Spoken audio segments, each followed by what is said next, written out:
ഇതാണ് കുറച്ച് മരിച്ചത്.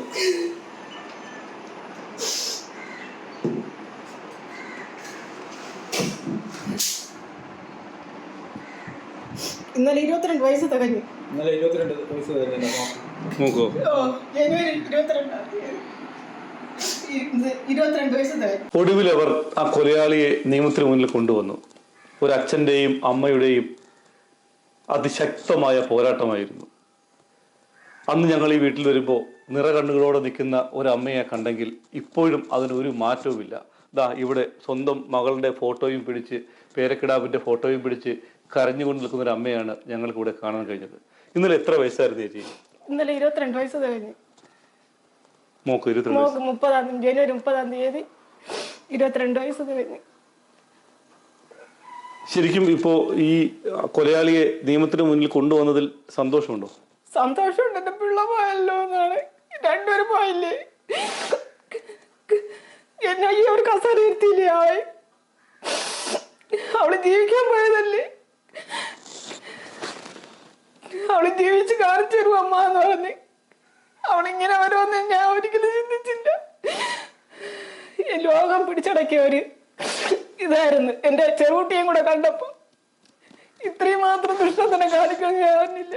സ്വന്തം കുഞ്ഞിനെയും ഭാര്യയെയും ചുട്ടുകൊന്നിട്ട് അവൻ കുത്തി കള്ളക്കരച്ചിൽ കരയല്ലായിരുന്നു? കള്ളക്കരച്ചിൽ തന്നെയായിരുന്നു. കള്ളക്കരച്ചിൽ തന്നെയായിരുന്നു. എന്നിട്ട് പറഞ്ഞത് അവൻ ഒന്നും പറഞ്ഞില്ല. വടക്കേ വശത്തുള്ള കഥവ് ചെത്ത് പൊടിഞ്ഞിരുന്നു. അതുപോലും അത് ചവിടി തുറക്കാൻ അവന് വയ്യ. ഫീസ് ഊരി വെച്ചിരുന്നു. ഞാൻ ചെന്നപ്പോ മക്കളെ ജനങ്ങൾ കൂടി കിടക്കണം. അവിടെ നിന്നും എന്റെ പൊന്നു മക്കൾ ഇരുട്ടത്തായിരിക്കണെന്ന് പറഞ്ഞുകൊണ്ട് ലൈറ്റ് ഇടാത്തെന്ന് ചോദിച്ചപ്പോൾ അതിൻ്റെ അകത്ത് അവൾ ഇരിക്കണമെന്ന്. ഞാൻ പറഞ്ഞു അവൾ ഇരുട്ടത്തിരുത്തി ഇങ്ങനെ എന്തിനെന്ന് ചോദിച്ചാൽ കൊച്ചിനെ ആശുപത്രി കൊണ്ട് അവൾ അവിടെ ഉണ്ടെന്ന്. അപ്പൊ അവൾ അടുത്ത വീട്ടിലെ അവിടെ നിന്നാണ് കറണ്ട് വലിച്ചെടുത്ത് ഒരു ലൈറ്റ് ഇട്ടേക്കുന്നത്. പിറ്റേന്നൊക്കെയാണ് ഭർത്താവിന്റെ ചേട്ടന്മാരൊക്കെ അവിടെ വന്നപ്പം ഫീസെല്ലാം ഊരി വെച്ചിരിക്കുന്നു. അവിടെ ഇരുട്ടായിരുന്നു, ഫീസ് ഊരി വെച്ചേക്കുന്നു. അരമണിക്കൂർ കൊണ്ട് പിന്നെ പോയിട്ട് വരുമ്പോ കത്തി കരിഞ്ഞ് തണുത്ത് മരവിച്ച് കിടന്നെന്നാണ് പറഞ്ഞത്. അപ്പോഴേ എന്നാ ഈ നാറ്റം അടിക്കൂലേ, നാറ്റം അടിക്കും. അത് പുക കാണും. നമ്മൾ അടുക്കളയിൽ ഇന്ന് വ്യാപിക്കുന്ന നമുക്ക് അറിഞ്ഞൂടെ, ആ നാറ്റങ്ങളെല്ലാം അടിക്കും. അതാ അറിഞ്ഞില്ല, സഹോദരി ഒന്നും അറിഞ്ഞില്ല. ആ സഹോദരി അറിഞ്ഞില്ല. മരുമകൻ കൊലയാളിയാണെന്ന് എപ്പോഴാ അച്ഛന് സംശയം തോന്നി? സാറേ, അത് അവിടെ ചെന്ന് കണ്ടപ്പോഴേ, സാധാരണ നമ്മൾ ഇവിടെ ഈ മരണം നടക്കുന്ന സമയത്ത് നമ്മൾ പോവാറുണ്ട്, കാണാറുണ്ട്. ആ ഒരു ഊവത, ആ പിന്നെ ബോഡി ഇങ്ങനെ കിടക്കുന്ന സമയത്ത് ആ സൈഡിൽ പുകയോ കരിയോ ഒന്നുമില്ല. സാധാരണ ഒരാൾ കത്തി എരിഞ്ഞാൽ ആ ലൊക്കേഷൻ മൊത്തം ഓടും. ഇത് ഓടിയിട്ടൊന്നുമില്ല, എടുത്ത് റെഡിക്ക് കിടത്തി പോലെ കിടക്കണം. എന്നിട്ട് പോലീസുകാർ ചോദിച്ച് നീ വാഷ് ചെയ്തോ എന്ന് കേട്ട് ഇല്ല എന്ന് പറഞ്ഞ് അത് പോയിട്ട് പത്രക്കാർക്ക് അവൻ കൊടുക്കുകയാണ്. അത് ഞാൻ 5:30 വന്നപ്പോൾ ഇത് കത്തി എരിഞ്ഞ് 5:30 വീട്ടിൽ നിന്ന് പോയപ്പോൾ കുഴപ്പമില്ലായിരുന്നു. 6 മണിക്ക് വന്നപ്പോൾ കത്തി എരിഞ്ഞ് തണുത്ത് കിടക്കുകയാണ്. അരമണിക്കൂർ കൊണ്ട് ഒരു ബോഡിയും കത്തി എരിഞ്ഞ് തണുക്കൂല. ഞങ്ങൾക്കറിയാം, ഞങ്ങൾ കൂലിപ്പണിക്കാരാണെങ്കിലും പൊട്ടന്മാരൊന്നുമല്ല. ഞങ്ങൾ ഇറങ്ങിക്കയറി എല്ലായിടവും നടന്ന് നമുക്ക് അതിന്റെ ഒരു ഇതറിയാം. അഞ്ജുവിനെ വേറെ എവിടെയെങ്കിലും വേറെ എവിടെ ഇട്ട് സംഭവിച്ച് അവിടെ ഇട്ട് ഒന്ന് ലോക്കലായിട്ട് കത്തിച്ചു. എന്നിട്ട് അതിന്റെ പുകയോ കരിയോ ഒന്നും ചെവിൽ, ഇതേപോലെ പെയിന്റ് അടിച്ച ചെവരാണ്, ഇതേപോലെ ഒരു സകലം പോലും കരിയോ പുകയൊന്നുമില്ല. തറ ടെയിലാണ്, അതിൽ പോലും സകലം പോലും കരിയോ പുകയോ ഒന്നുമില്ല. ഇത് നേരത്തെ എന്തോ സംഭവിച്ച് അവൻ പറഞ്ഞ 5:30 ഉച്ചയ്ക്ക്, അന്നേ ദിവസം ഉച്ചയ്ക്ക് 1:45 എന്റെ മോളെ വിളിച്ചപ്പോൾ സാധാരണ പറയണമെന്ന് പറഞ്ഞാൽ എന്റെ മോളാണ് എടുക്കുന്നത്. അന്ന് യമ എടുത്ത് അതെന്ത് ഞാൻ പറഞ്ഞു 5 സാധാരണ എന്ന് ഉച്ചയ്ക്ക് വിളിക്കാറുണ്ട്, മിക്കവാറും ദിവസം വിളിക്കാറുണ്ട്. അന്ന് വിളിച്ചപ്പോൾ പറഞ്ഞെന്ന് പറഞ്ഞാൽ അഞ്ജുവും മോളും ഉറങ്ങണം. ഇനി നമുക്ക് അറിയേണ്ടത് ഈ അഞ്ജു, അതുപോലെ 9 മാസം പ്രായമായ ഈ പിഞ്ചു കുഞ്ഞ്, ഇതിനെ അവന്റെ അച്ഛൻ രാജു ജോസഫ് എന്തിന് കൊലപ്പെടുത്തിയത്? അവനെ അന്ന് ഉരുപ്പടിയും പൈസയും വേണം. അതിന്റെ അടുത്തുള്ള പുത്തൻതോപ്പ് പള്ളിയുടെ അടുത്തുള്ള സ്ത്രീയായിട്ട് ബന്ധമുണ്ട്. അങ്ങനെ ഇവിടെ വന്ന് എന്നും ഉരുപ്പടിയും പൈസയും കേൾക്കും. ഞങ്ങൾ 23ഓളം പവൻ സ്വർണം കൊടുത്തിട്ടുണ്ട്. അപ്പൊ എന്നും നമ്മളെ വീട് കണ്ടില്ല, സീറ്റിട്ട വീടാണ്. എന്നും ഉരുപ്പടിയും പൈസയും കൊടുക്കാൻ എന്നെ കൊണ്ടില്ല, പറ്റത്തില്ല. അതുകൊണ്ട് ഇവന് എന്നിട്ട് അവളുടെ അക്കൗണ്ടിൽ കിടന്ന 2,72,236 രൂപ വിഡ്രോ ചെയ്ത്, ഇവളെ കൊല്ലും മുമ്പേ 1 മാസത്തിന് മുമ്പേ വിഡ്രോ ചെയ്തെടുത്തോണ്ട് പോയി SBI ബാങ്കിൽ നിന്ന്. അപ്പൊ ഇവൻ കരുതിക്കൂട്ടിയുള്ള പണിയായിരുന്നു. അല്ലെങ്കിൽ പിന്നെ SBI ബാങ്കിൽ നിന്ന് ഒരു മാസം കിടക്കോട്ട് ഇത്രയും എമൗണ്ട് വിഡ്രോ ചെയ്തെടുത്തോണ്ട് പോകേണ്ട കാര്യമില്ല. കഠിനംകുളം സ്റ്റേഷനിലുള്ള കംപ്ലീറ്റ് പോലീസ് തൊട്ട് സർക്കിൾ ഉൾപ്പെടെ അവന് സപ്പോർട്ടായിരുന്നു. അടുത്ത് ആറ്റിങ്ങൽ DSP ഉൾപ്പെടെ ബാക്കി എല്ലാ പോലീസുകാരും അവന് സപ്പോർട്ടായിരുന്നു.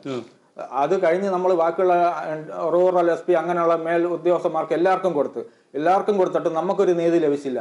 അതുകൊണ്ട് നമ്മൾ ഹൈക്കോടതി പോയി. അവിടെ നിന്നാണ് നമുക്ക് ഓർഡർ ആയത്. പിന്നെ ഒടുക്കം 23-ാം തീയതി ജനുവരി 23-ാം തീയതി അവനെ റിമാൻഡായി. 25-ാം തീയതി ആറ്റിങ്ങൽ ജയകുമാർ സാർ DSP ആണ്, അയാൾക്ക് സ്ഥലമാറ്റമായി. പണിഷ്മെന്റ് ട്രാൻസ്ഫർ ഈ കേസുമായി. അല്ലെങ്കിൽ പിന്നെ നമുക്ക് ഇതിനു മുമ്പ് ഇത് ഹൈക്കോടതി പോകേണ്ട കേസല്ല. കാര്യം എന്ന് പറഞ്ഞാൽ അതിനു മുമ്പ് തന്നെ റിമാൻഡിലാവേണ്ട കേസാണ്. എന്നിട്ട് പോലും പോലീസ് ഒരു ഒത്തുകളിയായിരുന്നു. അത് അവന്റെ സഹോദരി റോജ എന്ന് പറയുന്ന ആളും ഗീതാമ്മ എന്ന് പറയും, അവന്റെ ആന്റി ആണെന്ന് പറയുന്നു. അതാണെന്ന് ആരെന്ന് അറിയില്ല. അവനാണ് പറയുന്നത് അവന്റെ ആന്റി എന്ന് പറയുന്നു. അവരും രണ്ടുപേരുണ്ട്. അവർ രണ്ടുപേരും ഇതിലെ കണ്ണികളാണ്, പ്രതികളാണ്. പക്ഷെ അവരെ പേരൊന്നും ഇപ്പൊ വിളിച്ചെത്തില്ല. പോലീസ് ചവിട്ടി താത്ത് അവരുടെ പേരിൽ കേസ് കൊടുത്തിട്ടുണ്ട്. അവരെയും കൂടെ പ്രതി ചേർത്താണ് കേസ് കൊടുത്തിട്ടുള്ളത്. അപ്പൊ അവരുടെ പങ്ക് എന്താണ് ഈ കൊലയ്ക്ക്? അവരെല്ലാം വീട്ടിൽ വന്ന് എന്തൊക്കെ സംസാരിച്ചിട്ട് പോയ പിറ്റന്നല്ലേ മരിച്ചെന്ന് പറഞ്ഞത്. പിറ്റന്നാണ് മരിച്ചെന്ന് പറഞ്ഞത്. രാത്രിയാണ് മരിച്ചെന്ന് പറഞ്ഞത്. രാത്രി മൊബൈലിലെ കൊണ്ട് രാത്രി എന്തോ പ്രശ്നമായി. അവന്റെ ആന്റി വന്ന് പറഞ്ഞ് സംസാരിച്ചിട്ട് പോയി. പിറ്റന്നാണ് ഇത് പ്രശ്നമായി അവളെ കൊന്നത്. പിറ്റന്ന് അവൻ 5:30-ക്ക് മരിച്ചെന്നാണ് പറഞ്ഞത്, 5:30-ക്ക് ശേഷം. പക്ഷെ 5:30-ക്ക് ശേഷമല്ല, അതിനു മുമ്പ് മരിച്ച ഇതാണ്. അത് ഉറപ്പ് തന്നെയാണ്. കേസിൽ ഒരുപക്ഷെ പോലീസ് ഇവനെതിരെ FIR ഇട്ടിട്ടും അറസ്റ്റ് ചെയ്യാതിരുന്നതാണോ ചേട്ടൻ ഈ കോടതിയിലേക്ക് പോയത്? അത് തന്നെയാണ്. പോലീസ് ഇപ്പൊ 8.5 മാസം കഴിഞ്ഞ് 5-6 മാസം വരെ നമ്മൾ നോക്കി. പോലീസിനെ കൊണ്ട് ഒരു നീതി ലഭിക്കുമെന്ന് പറഞ്ഞ് ആറ്റിങ്ങൽ സ്റ്റേഷനിൽ കയറി ഇറങ്ങി, കാണാത്ത ആൾക്കാരില്ല, എല്ലായിടവും കയറി ഇറങ്ങി. ലാസ്റ്റിലാണ് എനിക്ക് നീതി ലഭിക്കില്ല എന്ന് കണ്ടുകൊണ്ടാണ് ഞാൻ ഹൈക്കോടതിയിൽ എന്നെ ഒരു സാർ സഹായിച്ച് അങ്ങനെ പോയത്. ഇദ്ദേഹം ഒരു സാധാരണ കൂലിപ്പണിക്കാരനാണ്. അമ്മയും അതുപോലെ തന്നെ. ഈ കുടുംബം പോലും പോറ്റുന്ന പൈസ എടുത്തുകൊണ്ടാണ് ഹൈക്കോടതിയിൽ കേസ് നടത്തി ഇവനെ റിമാൻഡ് ചെയ്തത്. ഇവനെ റിമാൻഡ് ചെയ്ത വിവരം നിങ്ങൾ അറിഞ്ഞിരുന്നോ? ഇല്ല, അറിഞ്ഞില്ല. ഞാൻ ആറ്റിങ്ങൽ DSP ഓഫീസിൽ ഞാൻ കൂടെ പോകും സാറേ എന്തായെന്ന് അറിയാൻ വേണ്ടിയിട്ട്. അവിടെ ചെന്നപ്പോഴാണ് പറയണത് അത് രാജീവ് ജോസഫ് റിമാൻഡിലായി 23-ാം തീയതി. അയ്യോ, ഞാൻ അറിഞ്ഞില്ല സാറേ, ഒന്ന് വിളിച്ചെങ്കിലും പറയാത്തത്. സാറേ പത്രത്തിൽ കൊടുത്തില്ലേ? ഇല്ല, പത്രത്തിൽ കൊടുക്കേണ്ട ആവശ്യമൊന്നുമില്ല. പത്രത്തിൽ എന്തിനു കൊടുക്കണം? അവന്റെ നാട്ടുകാർ അറിഞ്ഞില്ലേ? ഇനി നിങ്ങളെ നാട്ടുകാർ നിങ്ങൾ ഇനിയിപ്പോൾ അറിയിക്കില്ലേ? പത്രത്തിലൊന്നും കൊടുക്കണ്ട. സാധാരണ ഒരു റിമാൻഡ് ചെയ്ത് കഴിഞ്ഞാൽ പത്രത്തിലും വാർത്തയിലൊക്കെ പറഞ്ഞാണ് സാധാരണ എല്ലാവരും അറിയണത്. ഇത് അതുപോലും ചെയ്യാൻ സമ്മതിച്ചില്ല. പോലീസ് എന്ന് പറഞ്ഞാൽ അവനും ഫുൾ സപ്പോർട്ടാണ് ഈ നിമിഷം വരെ. ഈ റോജ എന്ന് പറയുന്ന അവന്റെ സഹോദരിയും ഗീതാമ്മ എന്ന് പറയുന്ന അവന്റെ ആന്റി എന്ന് പറയുന്ന സ്ത്രീയും അവരും നല്ല രീതിയിൽ ഇരിക്കേണ്ട. അവർക്കും പിറകെ വരുന്നുണ്ട്. കാര്യം യവനെ പോലെ അവരും അകത്താവും. ഇനി സുപ്രീം കോടതി പോകേണ്ട ഗതി വന്നാൽ പോലും ഞാൻ ഇതിനു വേണ്ടി എൻ്റെ മോക്ക് വേണ്ടി എൻ്റെ ജീവൻ കളയേണ്ട വന്നാലും ഞാൻ കളയും. അതിനുവേണ്ടി ഞാൻ എന്തിനു വേണോ ഇറങ്ങും.